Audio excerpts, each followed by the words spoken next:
Ah, the Justice League. Such a fine group of superheroes. Hello, this is Lucas, the Prince of Darkness. And I have to admit, the Justice League is just an incredible group of superheroes. Such iconic superheroes like Superman, Batman, and Wonder Woman. They've even had several DC animated movies like Superman and Batman Public Enemies or Justice League Doom. And you know what?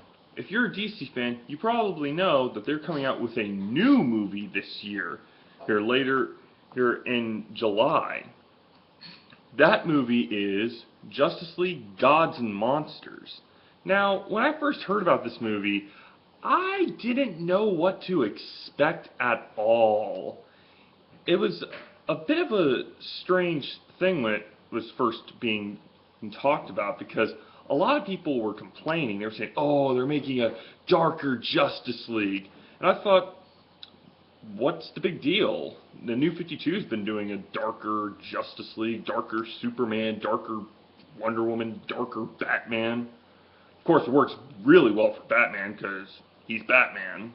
But people were just up in arms about this. I was like, I don't know. I'll wait until the actual trailers come out to pass my own judgment. And oh boy, was I in for a shock when I saw the trailer. Oh my gosh. Like this is where I thought this movie was going to be going. It just blew my expectations out of the water. Because if you have actually seen this trailer, look up Justice League Gods and Monsters. You will be blown away. First of all, this Justice League movie is focused only on Superman, Batman, and Wonder Woman. And this Superman, Batman, and Wonder Woman is unlike anything you have ever seen before. Like, for starters, Superman, he is not the son of Kal. He's not Kal-El. He's not the son of Jor-El from Krypton. He is the son of General Zod. And he was raised by Mexican immigrants on Earth. So, yeah, he's a Mexican Superman with a really awesome goatee. Batman, for those of you who remember a villain called Man-Bat, also known as Kurt Langston, basically a guy who messes with bat DNA and becomes Man-Bat. Well, in this universe, he had cancer, was messing with some chemicals, and wound up turning himself into a vampire. Yep, this Batman is a vampire. And Wonder Woman is probably the most out there of the three. First of all, she's not an Amazon like the Wonder Woman we all know. She's actually a new god and was married to Orion.